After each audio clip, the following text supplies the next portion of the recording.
Susan Sontag once said, existence is no more than a precarious attainment of relevance in an intensely mobile flux of the past, present, and the future. We are in a constant state of transition between the past and the future, while momentarily passing through the present. And because the future is unknown and the present is instantaneous, we tend to linger in the past. It's known, and it's filled with emotions that we do not want to let go of. And no matter how much we prepare ourselves for those expected transitions of life, we face them with a lot of emotions. We cry at funerals, we cry at weddings, we cry at graduations, sad or happy. We cry because it's a turning of a page in our life. And the key to move forward becomes our ability to accept and adapt. Some of us, however, will be faced with a sudden transition in life, a shift that we would have not prepared ourselves for. One that would make a lot of what seemed to be relevant before irrelevant, and a lot of the things that we become, the things that we have taken for granted, become very relevant. A shift that will change our perspective forever. Anyone who has dealt with cancer can relate. For me, that shift happened on April 13, 1975. I was 17, and it was a warm Sunday on the Mediterranean. My parents and I were at the beach. We had no idea that our life and the lives of millions of others will never be the same after that day. It was the beginning of the civil war in Lebanon, which is where I grew up. And up to that time, I was a typical teenager. The things that mattered to me were school, sports, music, and impressing girls. Not necessarily in that order, by the way. However, that changed very quickly. Survival became the goal, and things that I'd taken for granted became essential to survive, like electricity and water. Long lines at bakeries and hours in shelters became the new routine. Death was all around us, and people were turning into a statistic. We had to adapt, and key to that was acceptance. We had to accept our new reality. It wasn't fair, but it was real. We did not have the luxury to dwell in the moment. Few seconds cost a lot of people their lives. Our senses became sharper. We developed an instinct of awareness of our surroundings, and our reflexes became much faster. Growing up, my mother used to tell me that the key to life is being one step ahead. And honestly, that didn't mean anything to me at that time, until the war started. Then as I went through the war, being one step ahead started having more meaning.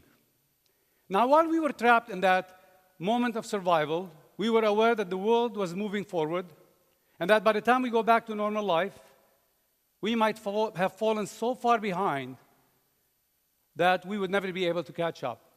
That fear of irrelevance became our driver. We had to carry on.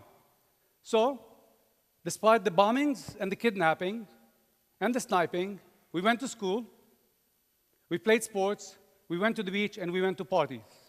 Studying for exams became a romantic endeavor since we were doing it by candlelight. And we had to go on.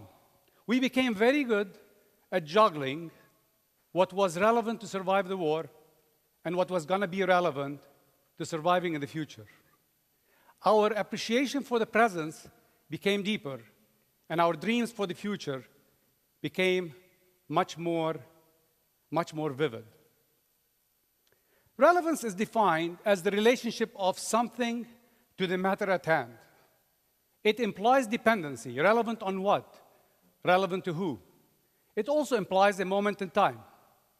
So when we think about our own relevance, we have to constantly identify who are we relevant to and what makes us relevant.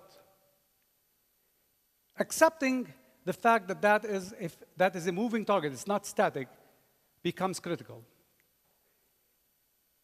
Imagine yourself the center of concentric circles, with each of these concentric circles having a different level of dependency for different reasons on you. Your family might be the first one, associates, friends, and so on and so forth. The more concentric circles you're going to have in life, the more people you're going to touch in life, the more relevant you're going to feel in life.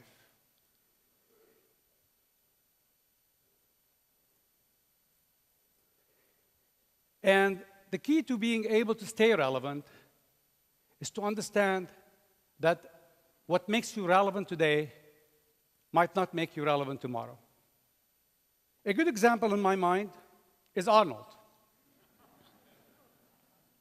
Arnold became famous because he was relevant to the sports of bodybuilding.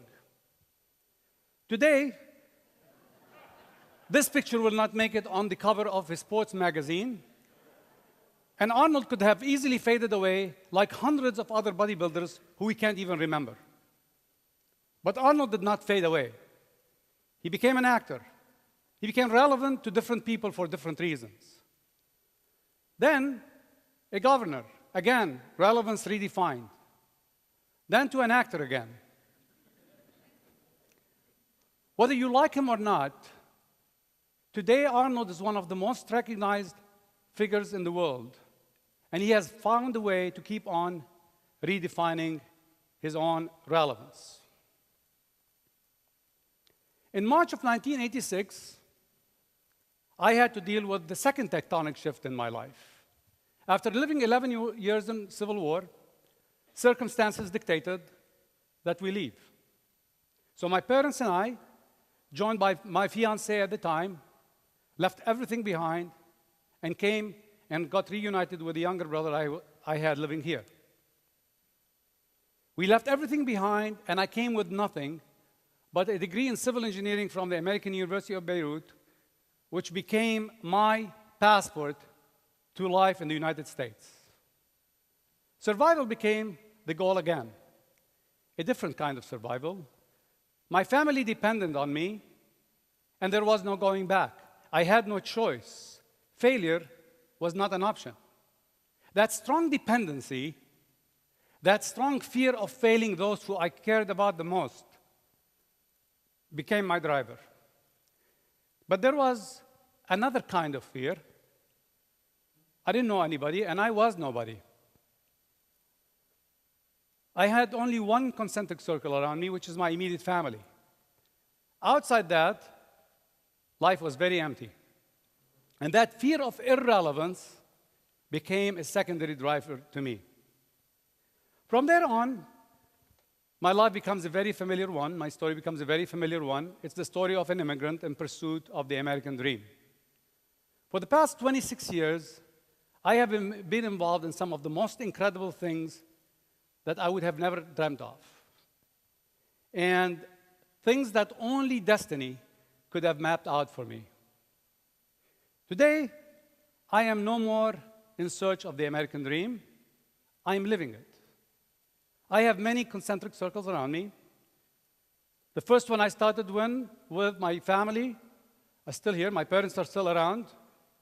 And Dina, my fiancée from Lebanon, and I have been married for 26 years. We have 2 great children. I work with a lot of people, and we have wonderful friends. And I help thousands of families move into communities and live into communities and accomplish their own American dream. I live a different life than the one I lived in Lebanon or the one that I started with in the United States. And survival, by its strict definition, should not be something that I worry about. Yet, every morning I wake up in survival mode. It's a brand new day, and I can't take anything for granted. When we talk about survival, we talk about relevance. We cannot survive unless we're relevant. Turn on the news and watch what's happening to leaders of the world who have lost their relevance and they don't realize it. So whether you're an individual, whether you're a company, or whether you are a nation, survival is relevance.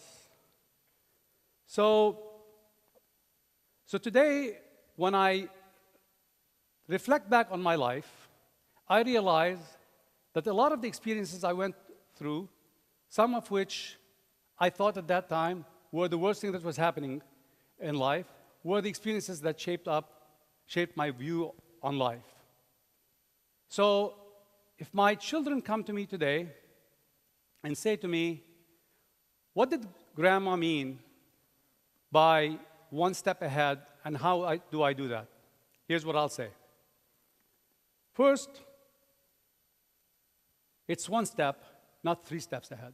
Don't plan too much for the future, because the unpredictable currents of life will take you off course, and the only thing you could do is be prepared to adjust in real time. Second, the future is not an extrapolation of the past. It's the lazy way of looking at things. Just because it worked yesterday doesn't mean it's going to work tomorrow. 3,